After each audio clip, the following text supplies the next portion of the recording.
Good morning, boys and girls.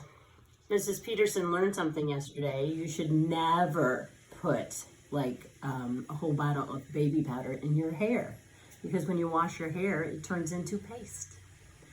Anyways, I miss you guys. I hope everybody's having a great day.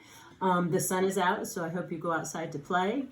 I attached a Google document in Google Classroom, and I have taped all your usernames and passwords to your reading bags, right by your name on the front of the reading bags you guys take home. Please don't forget to use a C when you log into Google. I hope you had fun. Okay, so chapter 10. Dragons do eat homework. Up in the sky. For just a minute, the sky turned as black as night. What was that? Liza yelled. It could have been a low-flying plane, Melody said. Or a superhero, Eddie said with a laugh. Eliza looked up in the sky. Maybe it was a flock of birds. Howie shook his head. It was a dragon. Just then, Eddie saw something on the ground. It was round and it sparkled.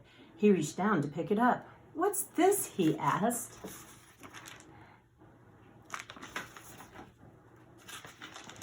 It's only a leaf, Melody said. Eddie held it up so that the sun shone on it. That's no leaf, Howie said. It's a scale, a dragon scale. Chapter 11, Dragon Cave. On Saturday morning, the four friends met on the path that led into the woods. We have the entire day to look, Howie said. I'm going to prove that there is a homework-eating dragon living right here.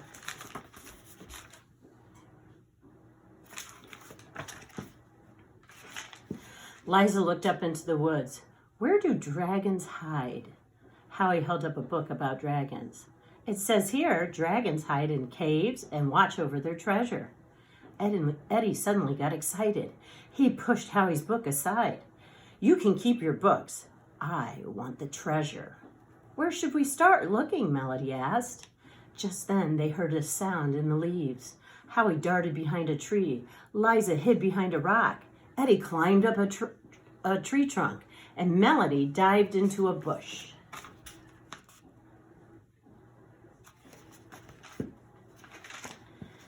Chapter 12, Knight in Shining Armor.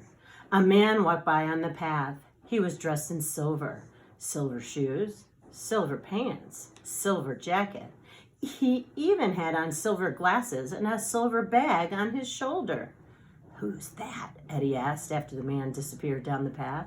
I know, Howie said, flipping open his book to the picture. He's a dragon-hunting knight. He doesn't look like a knight, Eddie pointed out. Melanie nodded. Knights wore suits of armor, not pants and jackets.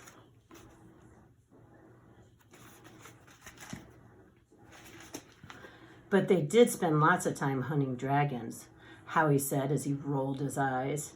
Anyway, knights of today wouldn't wear the same stuff they did long ago, he added.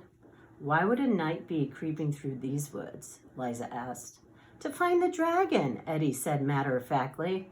The poor dragon, Liza said. She looked ready to cry. He didn't hurt anybody. Come on, Howie said. We have to follow the knight. Maybe he'll lead us to the dragon's cave. The four friends followed the dragon hunter until they came upon a small cave. The man crept up to the cave. He had something big and silver in his hands. Liza dashed forward. Stop! She screamed.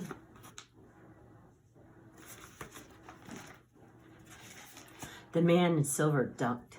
The cave exploded as something crashed out of it. Kapow! Look out, Howie screamed. We're about to be dragon toast. They all hit the ground and covered their heads. Should I go on? I think I shall. 13, Dragon Hunter. Swoosh, swoosh, swoosh. Melody saw the glitter of a shiny scales. Womp, womp, womp. Howie heard the flutter of powerful wings. Flip, flop, flip. Liza spotted a spiked tail.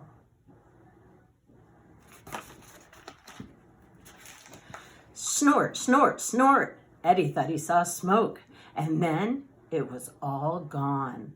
The man in silver jumped up from the ground. You scared him away, he told Liza. Why? I was saving him from you, Liza said. I thought you were going to hurt him. I wouldn't hurt him. I was just going to take his picture. The man held up a big camera. The giant-scaled albatross from the Dragonian Island is very rare. It's thought to be the smartest bird alive.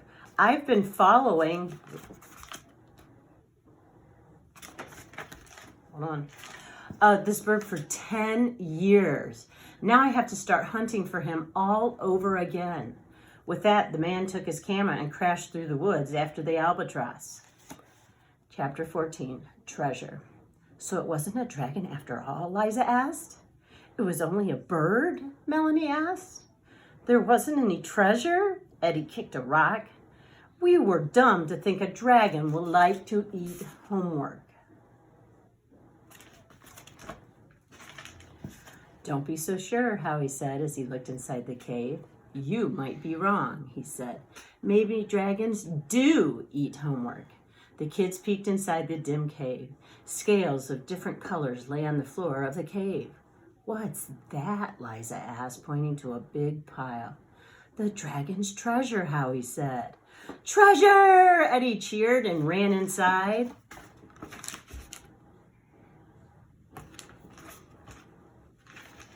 Liza and Melody followed Eddie into the cave. It was too dark in the cave to see what the treasure was. They stood there, blinking in the dark for a few minutes. Then Melody and Liza helped Howie carry everything out into the sunlight. Eddie took one look at the pile and threw his baseball cap on the ground. His face turned as red as his hair. There, piled on the ground, were backpacks, books, and a week's worth of homework. That's no treasure, Eddie snapped.